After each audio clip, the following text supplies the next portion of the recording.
All right. Here we are, folks. Looks like the internet's going just a touch laggy today, but we'll see how it goes. Glad to have some viewers already in the house. I am joined here by Koup and I guess he works with The Reason Outdoors, and he's a Marine veteran and a Special Forces community veteran, correct? Correct. So he's gonna, I guess we're just gonna chat about maybe, I don't know, we can chat about war stories, or we can chat about The Reason Outdoors, or helping first responders and veterans. But good to have you here, Koup. How are you doing today? I'm doing great. Glad to be here. Thanks for having me. Yeah, no problem. So it's kind of interesting. I just in the last couple months started getting emails from a lot of veterans organizations, or I should say like ministries or organizations that help veterans, first responders, firefighters, anybody that's got or has experienced trauma and maybe has some issues from that, or just needs a little bit of help. And some of the organizations offer like anything from even like psychiatric help, counseling, small groups, or even hunts. And of course, given my background, I'm most interested in how people are being helped through hunts, because it's in a way it's actually been even part of my life when I worked in law enforcement. But if you could just tell us a little bit, I guess, about your professional background and where you came from, and then what led to you being, I guess, a founder in The Reason Outdoors. Absolutely.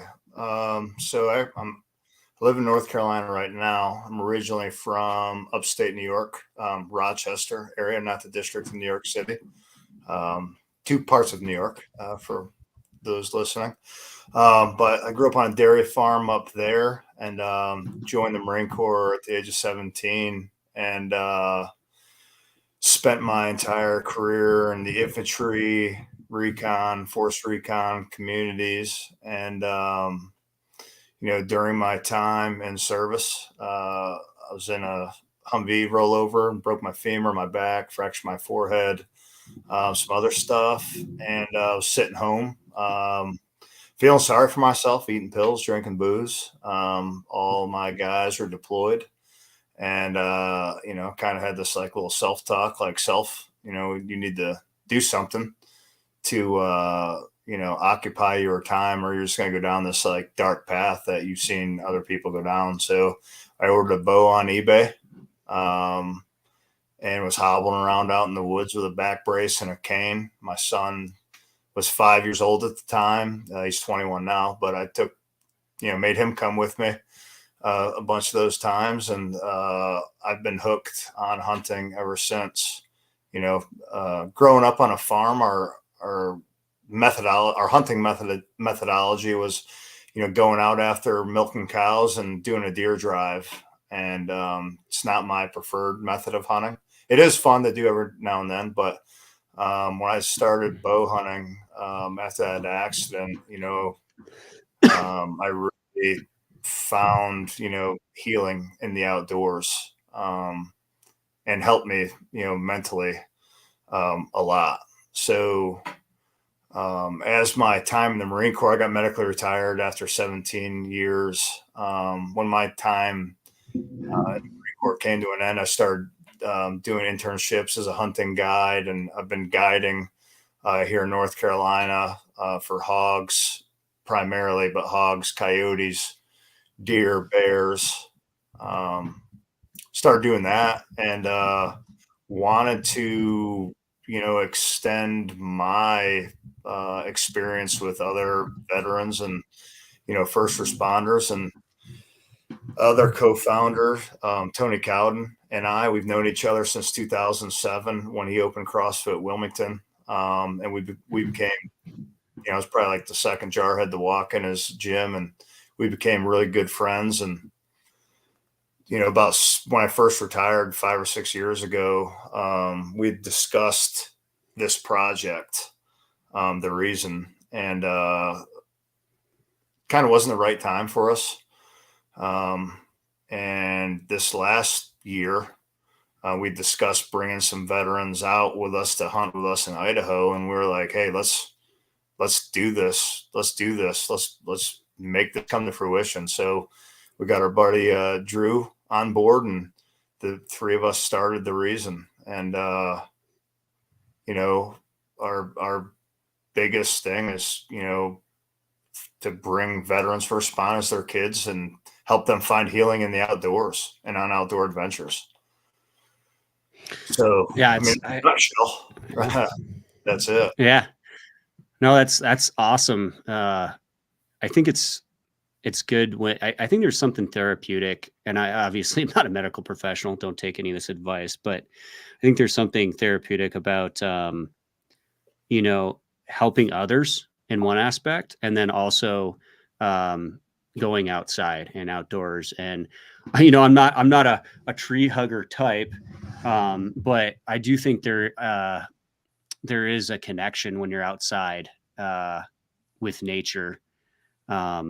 Absolutely. That is something therapeutic. I mean, I'm a religious guy. I don't want to get deep into any of that, but I do think that like there's definitely a connection that happens, and it's a good experience.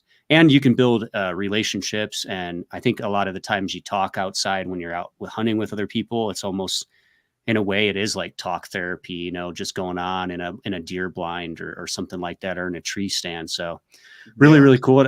And I think it's really cool that you guys have opened it to like, basically all first responder categories, whether it's, EMS or fire or law enforcement or veterans. Because it's just good to see that there's organizations that are willing to recognize the other people that might need it. So I really, that's something that I appreciate coming from a law enforcement background. Absolutely. But go ahead.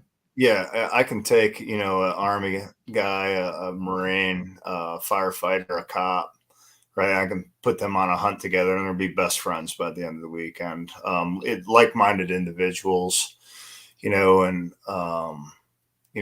we really like to have, somebody who has a hunting background a little bit, and some people who haven't hunted. We want to be able to give everyone the opportunity, if you've never hunted before or fished before, we can teach you the hows and why of the hunt, and as well as the field to table concept. But to just bring, just to be able to share the passion we have for the outdoors, to share with other people, right? And, some people have never hunted before and they don't even know how to get started.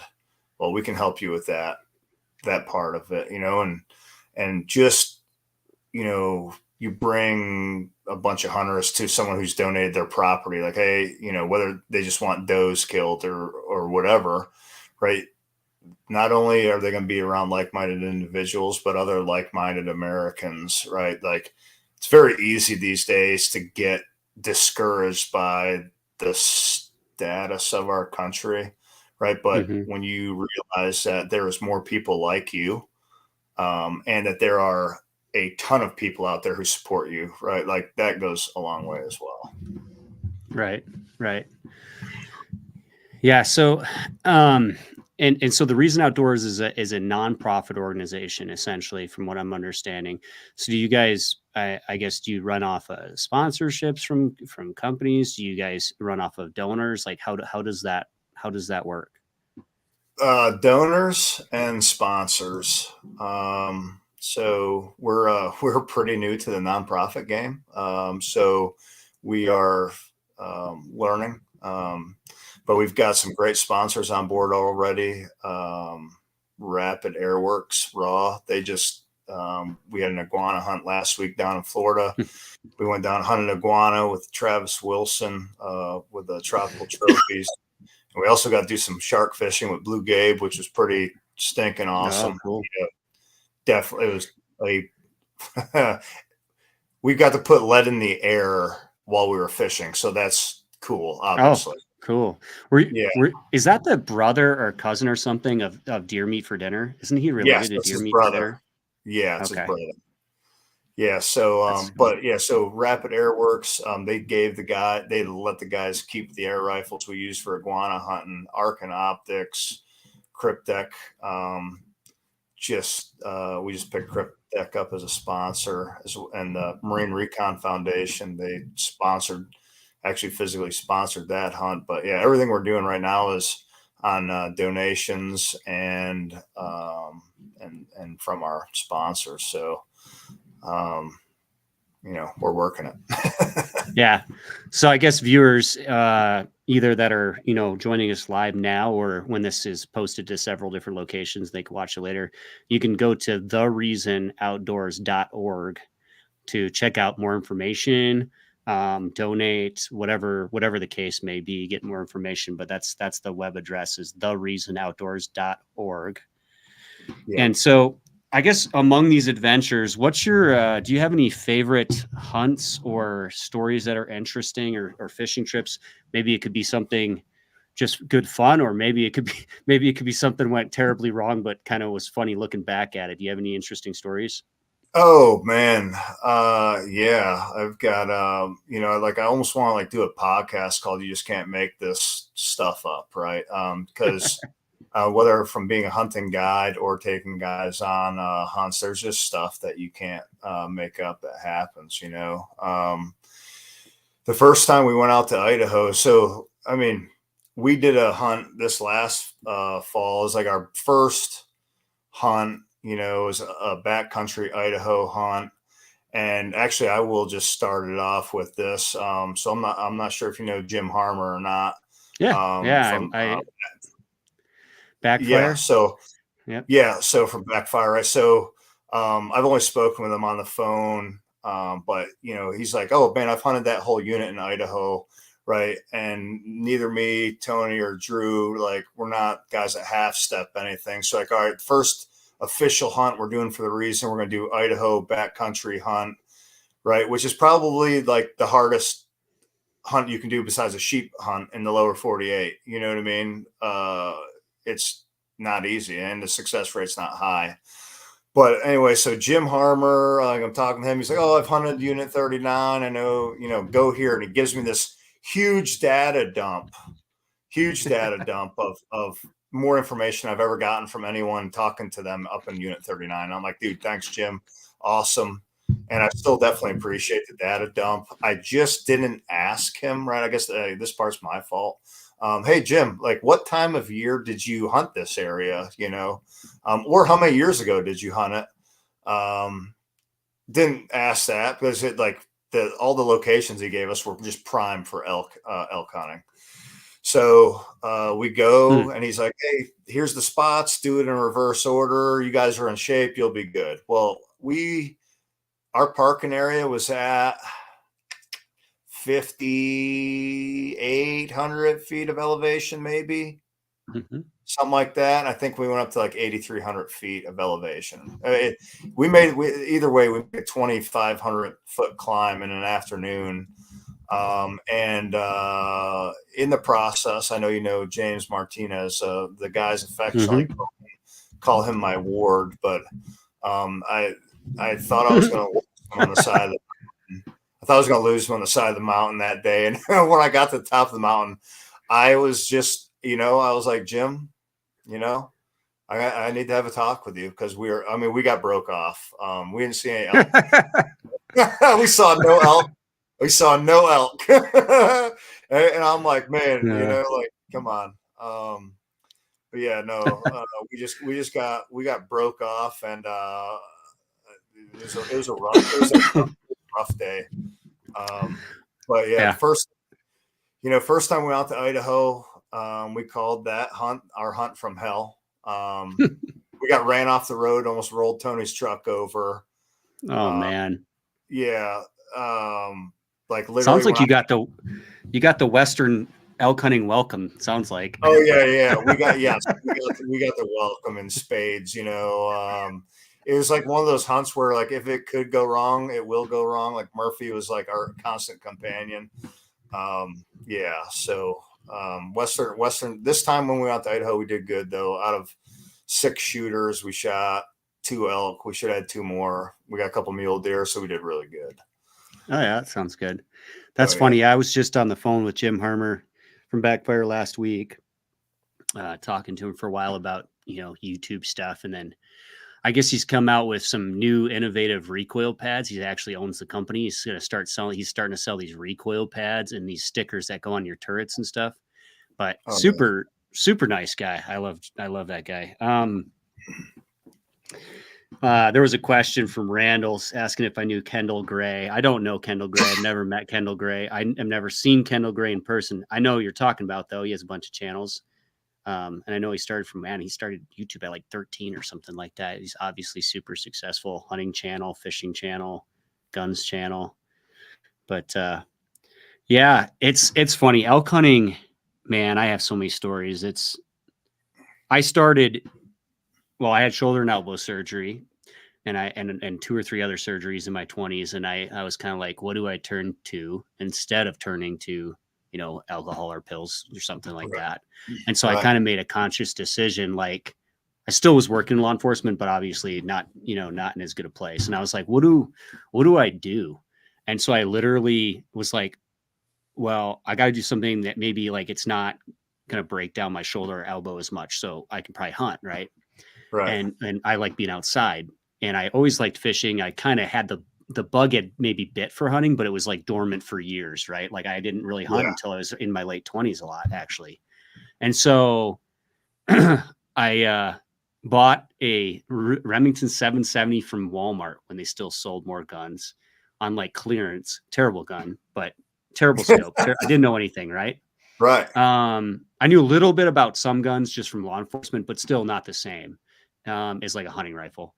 And I think I actually shot that for a year or two before I got into hunting. But needless to say, I hunted elk 60 days on public land. 59 of them were completely solo, didn't have a clue what I was doing in the mountains in the Wind River Mountains. If anybody's seen the Wind River movie, I mean, it's obviously that's Hollywoodized, but it's based on that area.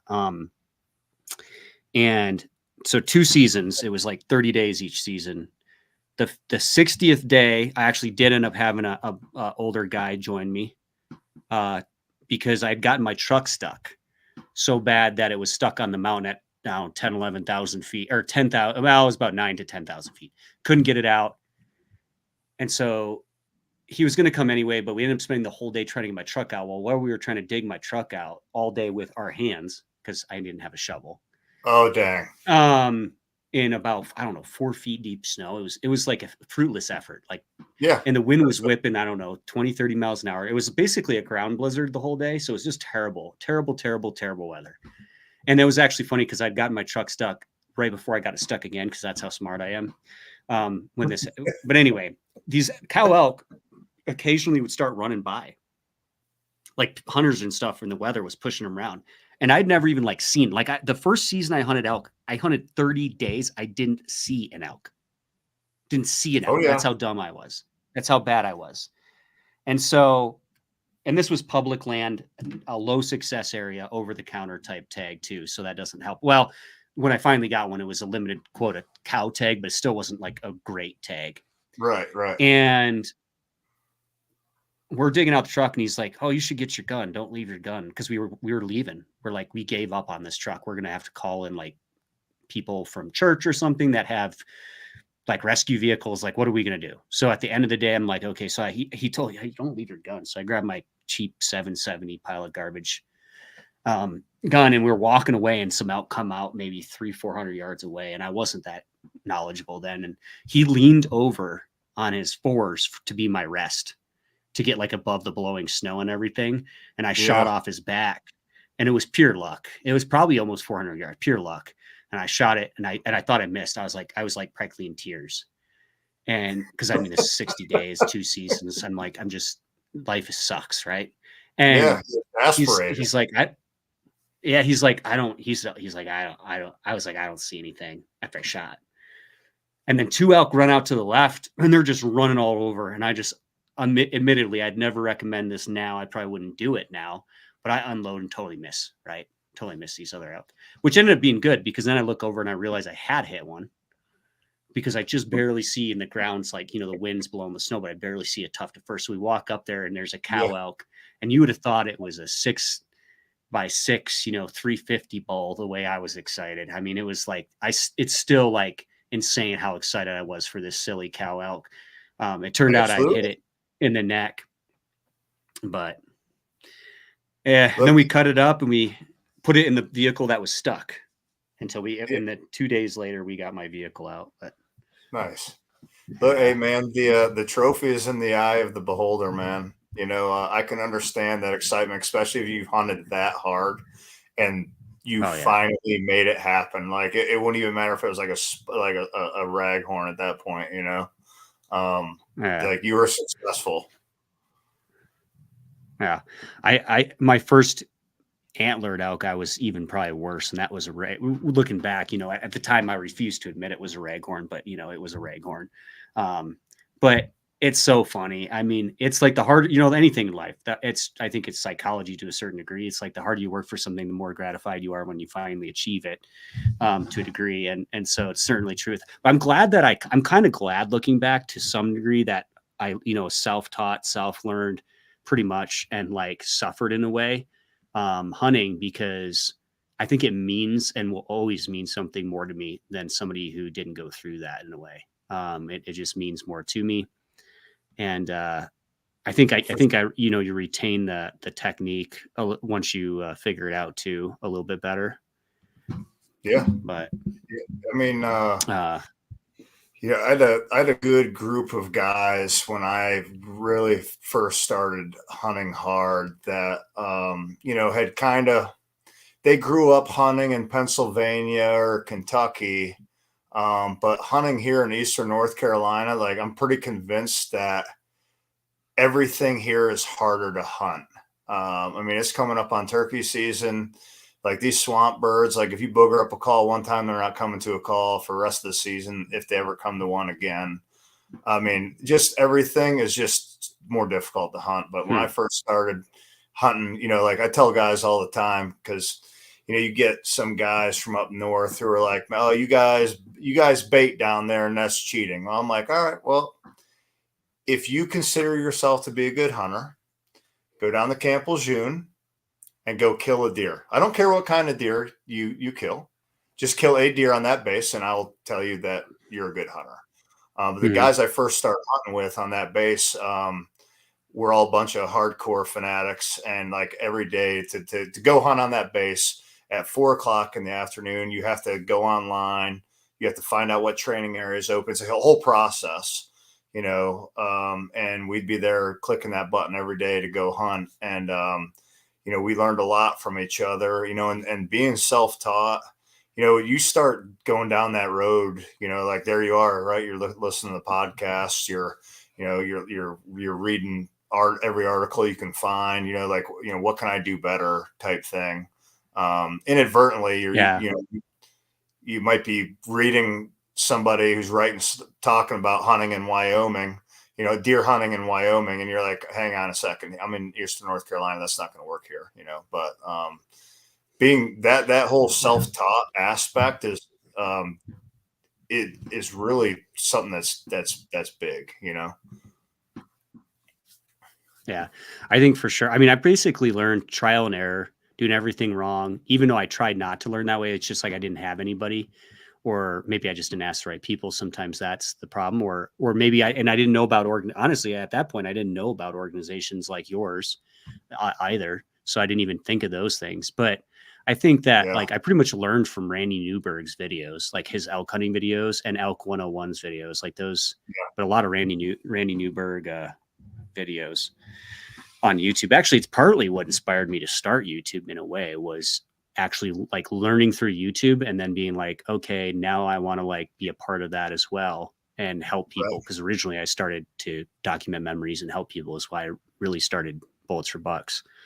Yeah. Um, Absolutely. but yeah, I Yeah. even know, maybe I'll have to talk this guy. I know a guy. So turkey season's right around the corner for me too. And then I got bear season right around right after that.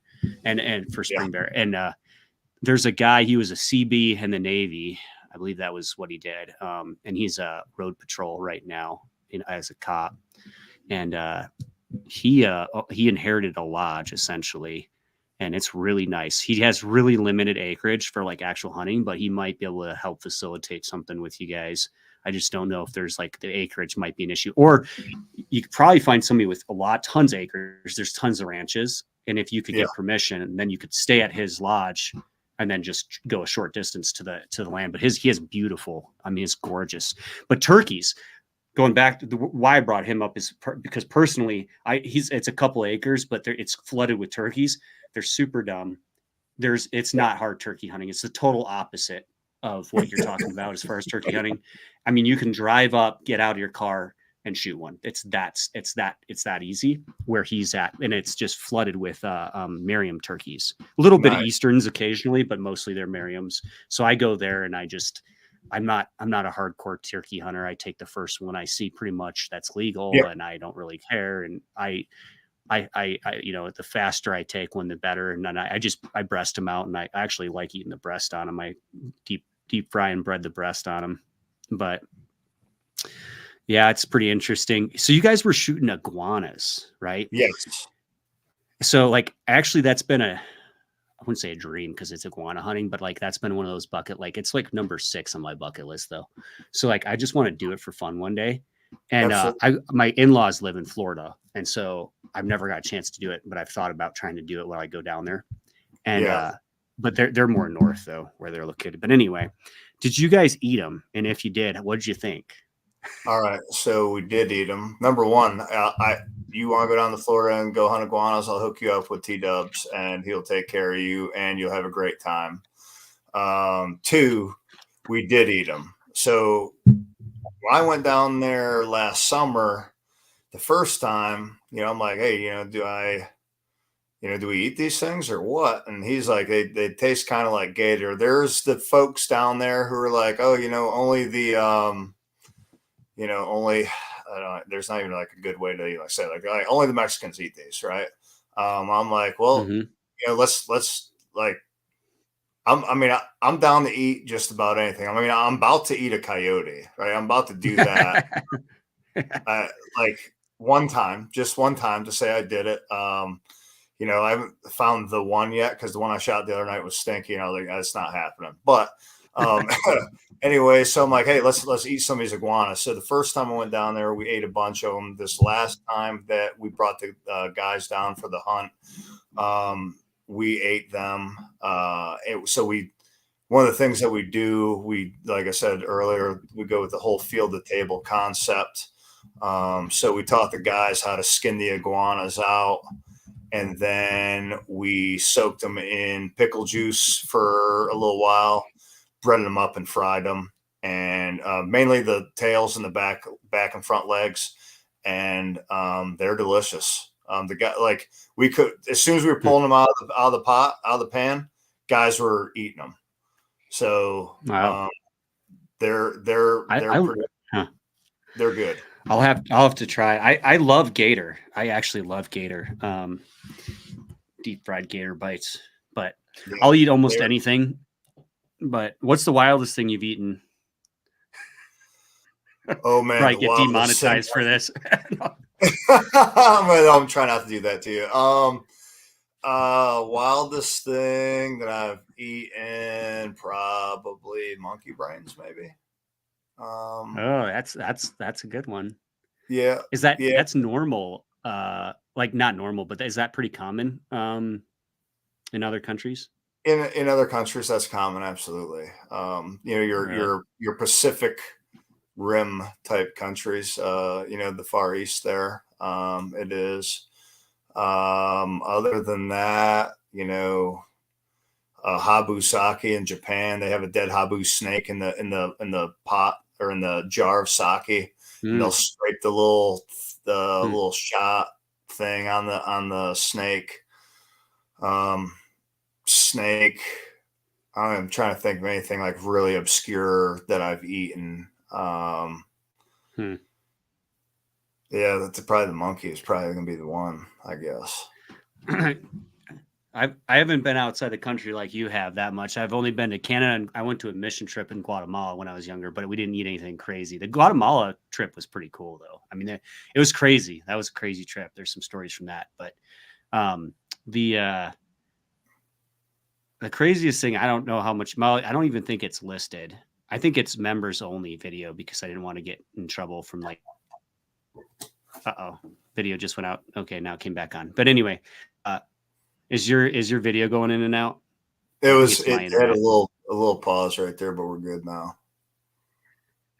Yeah, I've been working on getting fiber for 2 years, and the cable company, all my neighbors have it but me. It's kind of a long story, but hopefully I get it and then this stuff will go smoother. But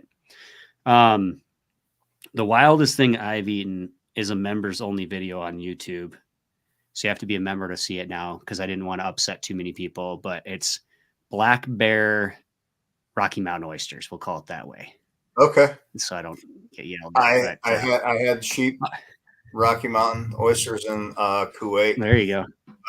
It was kind of done to me on as a joke, but it tasted really good. So I'm glad I didn't know before I started grubbing down. I actually love them. I mean, they're actually very common in Wyoming at even high-end restaurants, deep fried and breaded, but obviously they're from, calves. And so I'd never heard of anybody doing a wild black bears ever. And I still haven't. And so I wanted to be that guy. And so I did it. I did it up. It wasn't terrible. I mean, I deep fried and breaded them. So, I mean, anything's okay, deep fried and breaded. So they weren't great, but they definitely weren't bad. I have a video on it. Yeah, you went at the safest route too by breading them and deep frying them. So yeah, I didn't Liver King it. I didn't feel like getting a trichinosis or whatever you can get from bears. Pretty, if you're not careful. Yeah, trichinosis and brucellosis. I ate some undercooked bear one time, and it was not. No, I don't recommend that at all. Absolutely not. But, yeah, you gotta be careful with that stuff.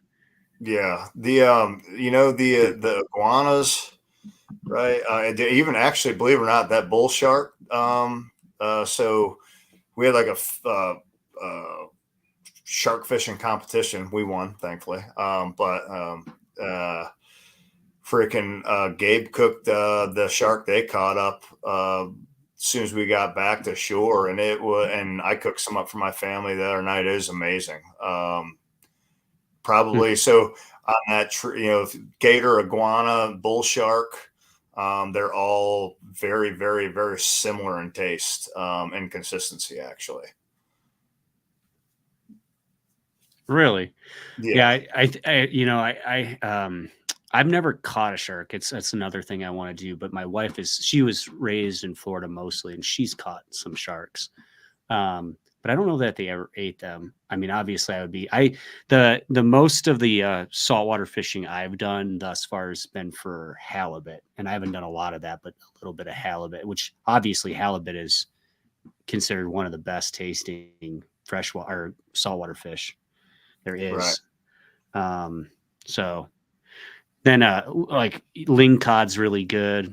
Let's see, I've caught a bunch of cod that weren't too bad, but yeah, I live within a mile of the intercoastal of the ocean here, and I'm a terrible saltwater fisherman. I've told myself for 5 years I'm going to be better saltwater fisherman. Internet. Oh, there. Yeah. I've fished mostly freshwater my entire life and mostly small streams and ponds. I grew up bass fishing and then got into trout fishing, obviously, in Wyoming. This is actually the worst internet. Like, this is the worst quality of internet stream I've done ever. I've never had it go out ever before. So it's kind of weird that it keeps going out. Maybe the weather's picking up out here or something. But goes again, I think. I'm not sure.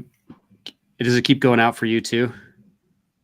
Not as much as on your end, but a couple minutes ago it did glitch out pretty good. Can you still hear me when it's going in and out? Yeah, I can still hear you. Okay. I guess I'll just try to muscle through it, but it's weird. I've never seen this ever happen. So kind of a little bit, hopefully it clears up, a little annoyed by that. But anyways, Yeah, I grew up bass fishing, carp fishing, just like poor boy fishing, and then I got into trout fishing, obviously out here, and then really recently is the only time I've really had the opportunity to go like saltwater, fishing for like halibut and stuff, just in the last couple of years, which Yeah. has been a lot of fun. I'm supposed to go out to Oregon with another YouTuber. His YouTube channel is Steve from Wyoming. It's like a 70-year-old guy, great guy, has a house where I am at. Then he has another house in Oregon.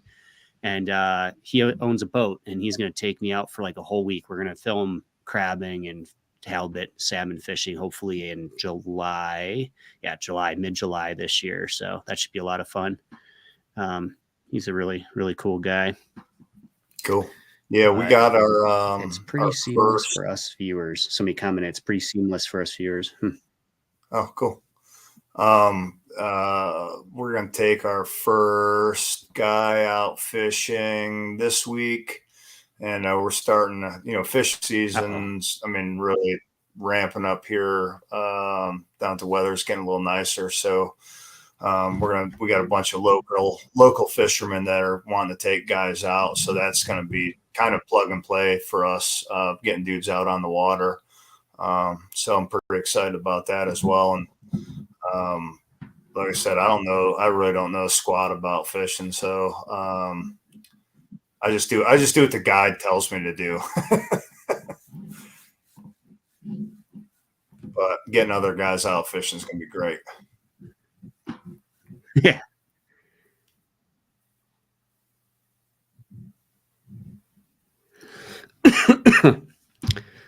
My internet's really going in and out. We might have to, unless mine clears up, we might have to end it a little bit early. I mean, we're almost to an hour anyway, or getting close anyway, but we'll see.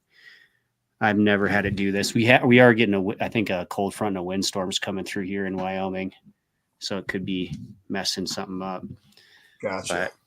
Because I don't know. I've never seen it do this. I'll have to see if I can resolve it in the future. I'm not sure what's causing it, but let's see. So I'm trying to think of any good information you can get out there on the Reason Outdoors. Go ahead. All right. So since your first rifle was a 770, so what are you shooting now? So I'm shooting. Well, I have a bunch of rifles because of what I do. My two primary rifles last year were Fierce CT Rival and Go ahead. No, go. Yeah, go ahead. Sorry. Uh-oh. Oh, you're good. It keeps sticking and pausing on my end. It's my internet, it looks like, and there's nothing I can do about it right now. But a Fierce CT Rival and 300 PRC and a Weatherby Backcountry 2.0 and 6.5 RPM were my two primaries last year. Nice. But so this year I'm going to try to use a Howa Super Light. It's a 16.25 inch barrel. It weighs 4 pounds, 3 ounces. It's like the lightest production rifle on the market. I'm going to try to use that a little bit. I'm going to try to use a Waypoint 2020 and 308 a little bit, and then probably still the 300 PRC from the Fierce. But because of what I do, I have a lot of rifles, and really what I tell people is like, just get a 300 Win Mag and something like a 308 and like a 300 Win Mag, and you can cover everything. And then you use 308 for deer and below, and 300 Win Mag for elk and bigger is kind of what I tell people. And I recommend Howa, Tika, well, more so Sako. People hear Seiko, but Howa, Seiko, and Seekins Precision and Fierce Fire. Those are like the top companies I probably recommend over others. But what rifle do you hunt with, or what rifles do you like? Oh man. So elk. Last year I hunted with a 300 PRC that my buddy Lee at Stumpy's Custom Guns built. He's a retired Marine sniper, and he builds great guns. But he's building me a 7mm PRC right now, 20-inch proof barrel. So elk and that, I'll probably, between the 300 PRC and the 7 PRC on that. Deer wise here, got a Sig Cross and 6.5 Creedmoor. And then my Coyote rig is a 6 arc, 18-inch BSF barrel, 6mm arc. And then I have a 16-inch 6mm Creedmoor that Lee built me as well on the Aero Solus action. And I like that a lot. Yeah, that action is nasty. I like it a lot. The Stag Pursuit, I mean, Stag and Arrow are the same company now, or essentially. So the Stag Pursuit bolt actions they've come out with are they're essentially the same action, essentially. Oh, gotcha. As your Arrow. Yeah. And I got like you, I mean, my for Hunting Carolinas, my personal guide service, I've got a whole ton of rifles, a lot of ARs and 7.62 by 39 with, night vision or thermals on and stuff like that for clients to rent. But my own personal rigs, are a little bit nicer than your average. Me and one of the other founders, Drew, we talk all it's good to hear you're like what your recommendations are, because we have these like discussions all the time. If you're a new hunter, right, a lot of guys can really get kind of awestruck by the amount of, or like, hey, I should go buy a 3,000 insert brand name rifle here. Like, you could go buy a Hoa, right? I'd go buy Hoa and pay a lot less and still get a sub-minute angle rifle. You know what I mean? And put that money you're going to spend on that rifle towards better gear in other areas. You know what I mean? So there's a lot of Well, I mean, yeah. With modern machining, basically any bolt action rifle out there will probably get the job done. I mean, accuracy, I mean, you can have half-minute accuracy with the cheapest bolt action, there is, like a Savage Axis, not even Axis too. It's just, I think the more you spend, sometimes the ergonomics, quality of components, and maybe consistency is where you see improvement. But obviously you can get it done with a Ruger American or pretty much anything out there. And shooting at the range is vastly different than hunting, in my opinion, too. So that's something that people often overlook. I always have discussions like, oh, I can shoot 800 yards at the range. It's like, well, fatigue, different shooting conditions. I mean, I cut my effective range in half or less when I'm hunting. Like, I mean, I try to be within 400 or 300 yards most of the time now. But yeah, it's a lot of fun. I think. So you have, it sounds like you have a lot of nice rifles. What, so you have a guide business too, you said?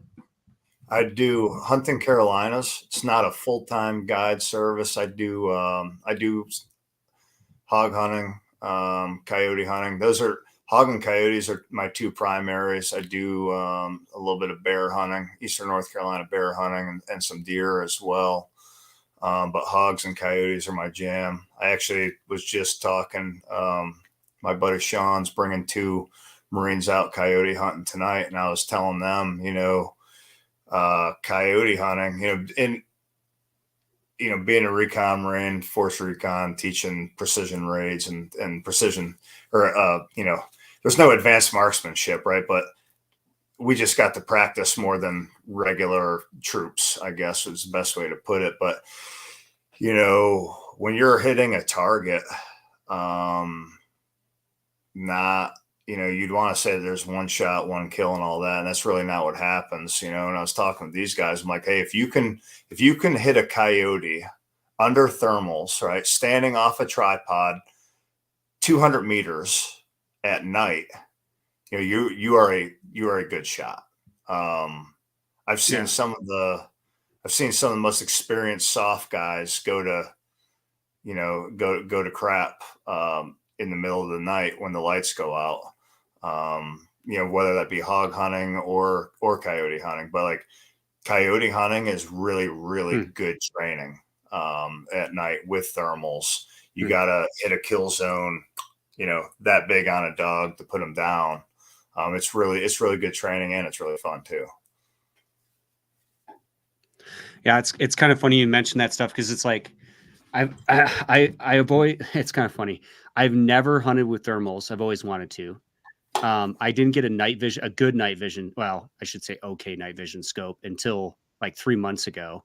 I was down in Florida for over the holidays, and I tried to get my friends to go night hog hunting, and they would only go day hog hunting. And so I got a hog during the day, and we didn't hunt over bay. We went through the swamps. It was pretty legit hunt, but I was so bummed because I just like I've never killed anything at night. It's like it somehow eludes me.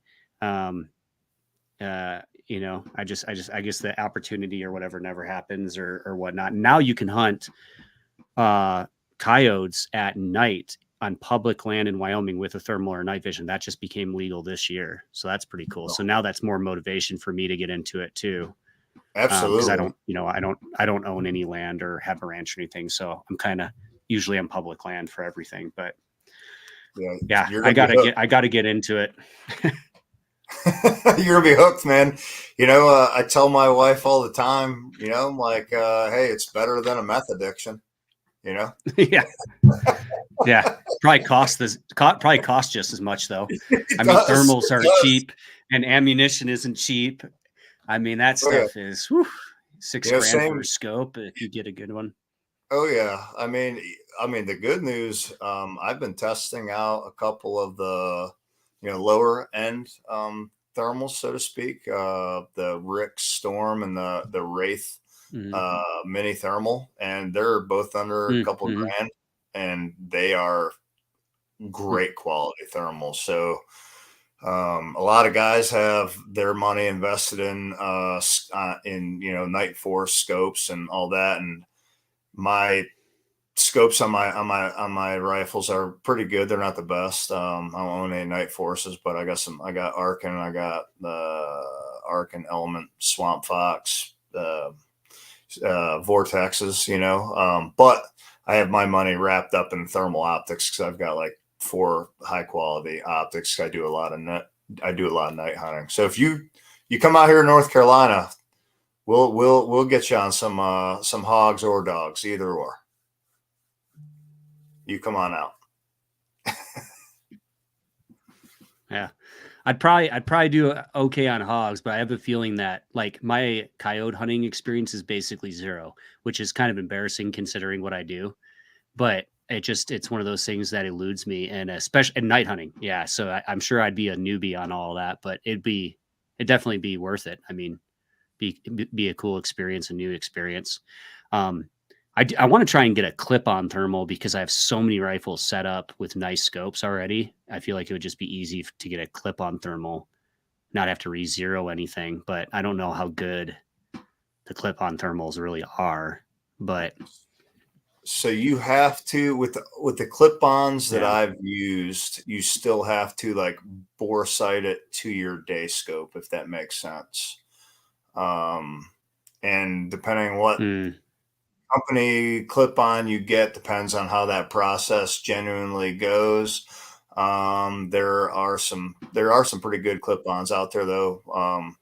The Pulsar, thanks to Krypton, that's a good one. Armasight, their clip-on actually impressed the heck out of me at SHOT Show. But there's a couple companies with clip-ons that are legit out there.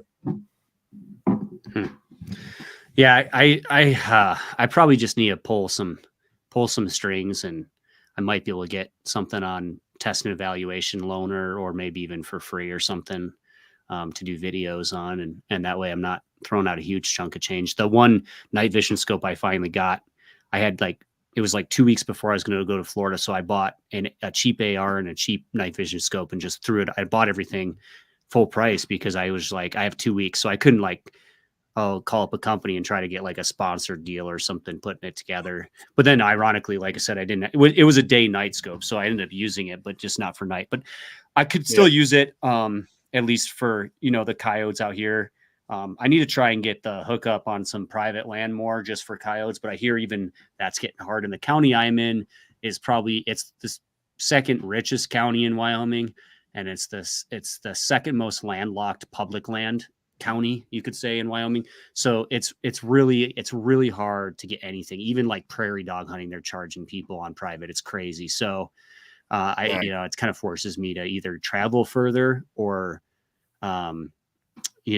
just hunt public, which is good. I kind of pride myself in public land hunting, but at the same time, for coyotes, it would be nice just to go on some private and manage coyotes. Probably be a little bit easier. But I would imagine out there, yeah, I've heard coyote hunting is, yeah. I've heard coyote hunting is like the hardest. Well, it's I mean, they're smart critters. I mean, out there, I would imagine that, some ranchers, if it's about to be calving season, or if it is calving season, that's when they're doing the most damage. So I feel like ranchers out there would want you to come out there and kill them. You're in a very rural state too. So, but hunting land nationwide is getting harder and harder to come by. That's just a darn fact, unfortunately. Yeah. And I'm super blessed. There's still tons of public, it's just, we out here, we're like, oh, the other county has, 4 times the BLM access to, so it's one of those things where we still have way more than most states, but just less than other places in our state. But there's still a lot of opportunity, obviously. Another thing, and it's just my fault, is like logistically, it's like if you're turkey hunting and big game hunting and bear hunting and filming and editing and all that, it's like, I'm wearing 9 hats. It's kind of like, oh man, I just, it's like, oh, I got another thing to go out and coyote hunt. And then for me, it would really be almost learning. Like I'd have to learn. There is another guy though, who I'm going to have on, he might even come in person in a couple weeks. And he was on like ESPN2 and a bunch of hunting shows. He's still part of Deer and Deer Hunting. And he lives like a couple miles from me. And he is like probably one of the best coyote hunters in the country. And so I wonder if we get along, I wouldn't be surprised if he'd be willing to at least take me out once or something. And, he knows what he's doing big time from what I understand. So it'd help me out a lot too, him being local and all, but that's awesome. Yeah. See what happens. I love, coyote hunting. It's fun. From hunting Carolina side of things, I do the eradication for folks and help them out hunting, a lot of hunting clubs this time of year. And then, for the Reason Outdoors, coyotes is something, that's they're not easy to hunt, but it's easy for me to set hunts up for guys, and everyone loves skulking around doing hood rat stuff with their friends and at night, so everyone's like, hunt coyotes? Yes. Please take me. So we love bringing dudes out to do that. Yeah, it feels cooler. Is it huntingcarolinas.com or is it a different, because there's like so it's huntingcarolinas.com and then it has like some hogs and night vision on the homepage. Yeah. Okay. I'm just looking at it right now. Okay, that's cool. I didn't somehow that eluded me. Talking to Martinez and stuff and just whatnot, that you had that as well. Yeah. But we had we did the Onslow Predator Challenge in January, which is run by this dude Timmy Carr up out of Jacksonville, and we had Tyler Vargas down, who he lost a leg and an arm during the pullout at Abbey Gate in Afghanistan. We had him down for that competition, and because we had a team for the Reason out there, and whole entire veteran team, and he shot his first coyote on that hunt, and to hear how it happened, like he has like a Segway wheelchair, and that thing flipped over and in a pile of cow poo while they're out hunting this one farm that we hunt, and he ended up shooting the coyote. He rested the gun up on his one good leg with his one good arm and shot the coyote that way. So Wow. and I'm like, so how was it? And he's like, I'm hooked. Like that's what I love to hear, like getting dudes like that out, and probably like 3 hours of sleep the entire weekend, and he's out here burning down coyotes and just loving every minute of it. So it's super cool. Yeah, I like hunting bears partly just because I like hunting stuff that's like a predator. I don't know. I guess it just feels cooler to me, and I don't know. But that's part of the reason I like hunting bears or something that's a predator. Just it's different than hunting a prey animal where it's just like a deer and they just run off or something like that. Hogs are basically a predator in a way. I mean, I've had them run basically straight at me after shooting them, so those things are pretty tough too. But yeah, I've been charged by about 5 hogs in probably the last 10 years or so, and I shot one of them, dropped it like right at my feet, and it was wounded by one of my clients, and he was like, "Oh man, you're quick." I'm like, "Dude, I'm not trying to get hit by that thing," So yeah, they're no joke. They hurt and kill people. They're pretty nasty. I oh yeah. mean, but yeah, it makes it a little bit more full of adrenaline, that's for sure, than shooting a whitetail from 200 yards away or something like that. Even though that's still a lot of fun, it's just a little bit different. But Yeah. I don't know. I think we're gonna wrap things up here. I apologize for the internet issues. I'm not quite sure what was going on there, but it was great having you, and great hearing about the Reason Outdoors. Do you guys call it, like, what do you call it? A program, a ministry, an organization? Like what what do you call it? Man, we're all of those. No, Okay. man, yeah, I don't know, what do we call it? I mean, the Reason. We've had so many discussions about that, right? Like, what is your reason, right? You have a reason that you hunt, right? I mean, we're an organization that is here to help. I mean, we're here to help. Veterans, first responders, their kids. We're here to make an impact, on a positive impact on their lives, and save them. Quite literally, one of our hunters that came to Idaho with us that day that we were at the top of Jim Harmer's mountain, I was sitting there glassing with him, and he told me that if it wasn't for that hunt, he would have committed suicide. He told me that hunt gave him a reason to train, to live, and to continue to draw breath, and it gave him a reason, and that's powerful, and that's ultimately like what we want. Another guy who hunted with us before Christmas, we did a hog and deer hunt, and he told me that he's never got to spend that kind of quality time with his son because he'd been deploying and schools and all that for his son's whole life. And for us to make that kind of impact on people like that's what our organization is about, and what we stand for. I know what hunting did for me, and the other founders, we know what hunting's done for us, and we want to bring that to every hero of our country, if we can. So Right. Yeah, I guess I mean, you're I guess kind of that's giving.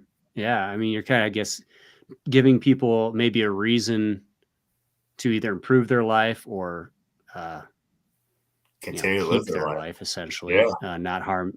Yeah, continue to live their life, and then so maybe saving some lives along the way, and or improving quality of life for others.